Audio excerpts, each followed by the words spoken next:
Every time I go to the thrift store, I refuse to grab a cart until I find at least one thing that I want to take home with me. I personally thought I was completely alone in this until I started to do some research for this video. Apparently, it's a well-known superstition that if you go into the thrift store and grab a cart first, you won't find anything. So this got me thinking, what other superstitions do thrifters have? What thrift god are we all praying to? Is it the same deity or do we have our own individual ones? Has my evil eye bracelet been protecting me from a bad thrift day and I didn't even know it? And the biggest question of all, if we abide by every law of the universe, will we always have a good thrift day?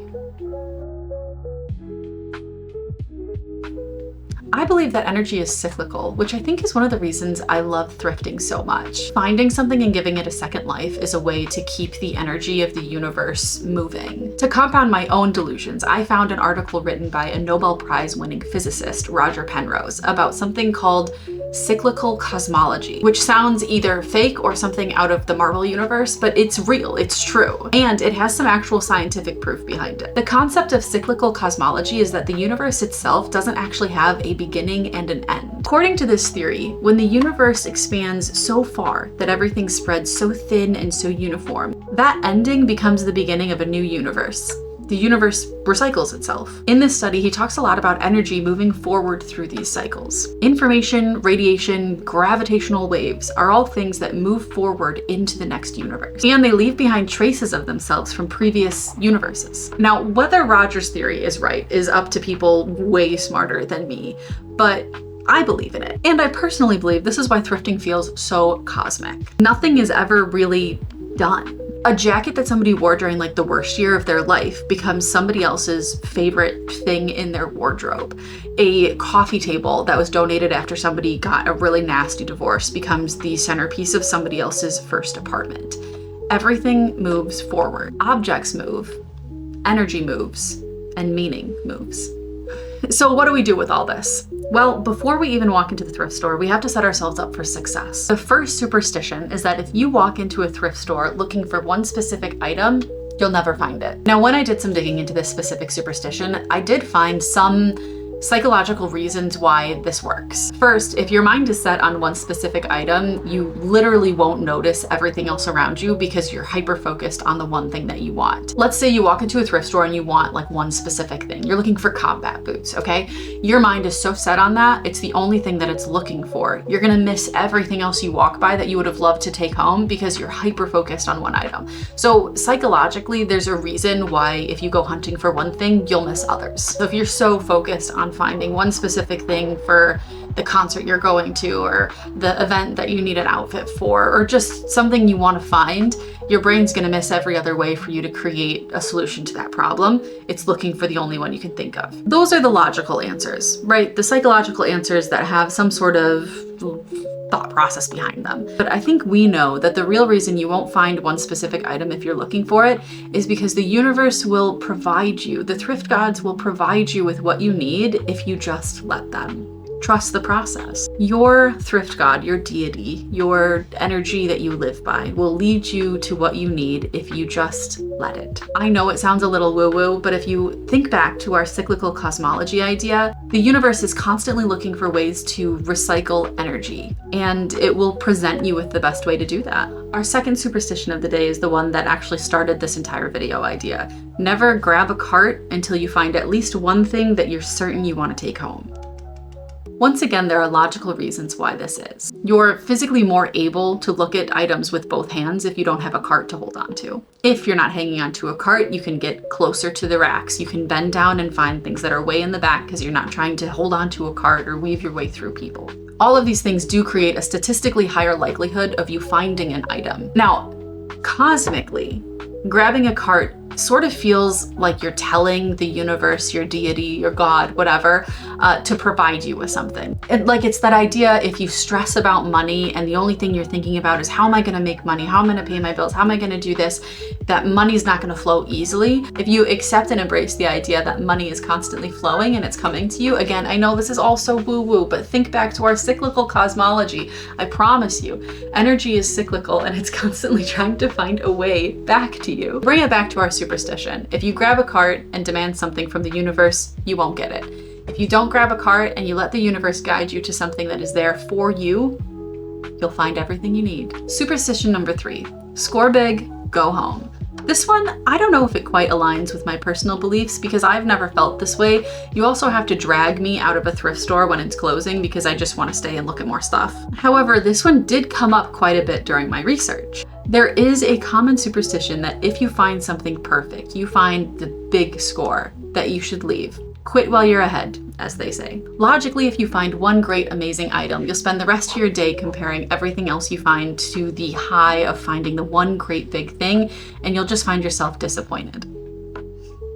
Okay. I could spend hours making another video about how thrifting hits the same dopamine receptors as gambling, but I'll save that for another day. I think the superstitious theory behind this one is that if you find this one great big thing, you score really big and you keep asking the universe for more, you keep asking your deity for more, that you'll come off greedy. Like I said, I'm not sure I subscribe to this one, mostly because I think it contradicts the idea that the universe will provide everything to you if you let it. This one's up to you. Do you think that this fits in with superstitions, or do you think that this one's just not real? Our fourth and final superstition is not so much a superstition as it is a rule of thumb. You should always trust the vibe of the object. There have been plenty of times that I've found a really cool knickknack or article of clothing or something in the thrift store and I pick it up and immediately I don't want it. If we conform to the idea that energy is cyclical, there is some energy that you don't want to take home with you. Mirrors, for instance, are always a no-go for me and for many thrifters. I think no matter what form of energy or religion or cosmic woo-woo that you believe in, mirrors are very tricky. Think of how many movies have a mirror where the protagonist stands in front of it and either sees a version of themselves that's not actually them, or sees something behind them, or something comes through the mirror or out of the mirror. Mirrors are just tricky. I will never thrift a mirror. I think at every level and everywhere, mirrors hold significance. Mirrors hold on to energy, and sometimes it's energy that you just do not want to mess with. There are ways to cleanse objects. It depends on your personal belief, your background, your spirituality. You can cleanse things by smudging, you can use sage. I've even seen some people say that they wash clothes in salt water to get rid of any bad energy that's on them. I've even found people online that swear by just telling the object or the item to leave the bad energy behind and not carry it forward with them. They simply look at it and say, you're not bringing bad energy into my home, and that's good, and that's enough for them. I personally have saged in the past. I think that's my preferred method. I actually have a story about saging that I'll tell you real quick, just because I think it fits in perfectly here. You don't know this about me because I've never said this on my channel or really on the internet at all, but for a few years of my life, I was a competitive target archer. So I was Katniss. Cue the Katniss jokes. I'll accept them, I'll take them. I prefer Hawkeye, but I'll take Katniss for sure. It was a cold winter evening in Michigan. I was there for the national competition, the Target Archery Nationals, and I was in my hotel room and I was looking at my bow and I thought to myself, I have never saged my bow. And I know that sounds silly because it's not something that it wasn't like a thrifted bow or anything. I bought it new, everything was new on it, but I had been shooting with it at this point for well over a year. And I thought to myself, I've never gotten rid of any bad energy that I've put into this. So luckily I had some time. I found a local store that sold some sage and herbs and things like that. I went and got sage and I saged my bow the night before nationals. I swear to you, I shot the best rounds of my life the next day at Target Archery Nationals. It was the sage. So what I'm getting at here is that your preferred method of cleansing, of saging, of getting rid of bad energy is deeply personal to you. Your relationship between yourself and the universe, the stars, a cosmic deity, a god, anything like that is between you and them. Underneath all of the jokes and the thrift gods and the superstitions and everything, there is something much deeper here. Because in almost every culture across the world, humans at some level believe that objects carry energy. Not always in a superstitious way. Sometimes it's spiritual, sometimes it's emotional, sometimes it's symbolic. People will cleanse their homes after conflict. Jewelry gets passed down from generation to generation. People will keep sweaters that smell like people they miss People will send their clothes across the country to their loved ones just so that they can hold it and smell them. Some cultures burn incense or herbs to cleanse spaces. Other people pray over objects. Even people who say they don't believe in any of this still act like they do without knowing it. Because as humans, we assign meaning to objects constantly. If you think about it, a thrift store in some ways is a museum of human life. Every object in there survived something. Everything in there comes from somewhere. Somebody's childhood bedroom, their marriage, their obsession, grief, moving, and from people passing away.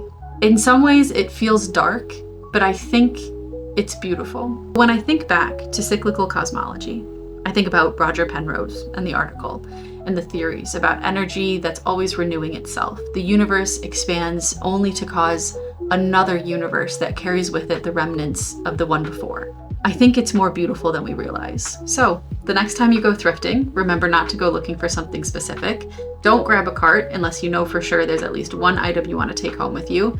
If you find the one thing that you've been looking for forever, you score big, either go home or keep looking depending on how you feel about it. And make sure to really check the energy of every item before you bring it home, or make plans to cleanse it yourself in whatever way works for you. But in all of that, remember Roger Penrose, remember cyclical cosmology, and remember that the universe is always recycling itself, and maybe we are too. If you stuck around through all of my ramblings, thank you so much. Let me know if this type of video is something that's interesting to you. I really enjoy putting some effort in and digging into ideas and concepts and putting forth kind of like these video essays. I'd like to do more of these going forward, but I will be going thrifting this weekend, so I think we'll try out some of these superstitions and see what we can find. Thank you again very much if you stuck around through this whole thing. Lizzie says thank you as well. She was in and out, as she is through most of these videos. Have an amazing day, night, weekend, whatever it is for you. Give your kitties a hug and a kiss from me, and I will see you guys in the next one. Hugs and whiskers. Bye!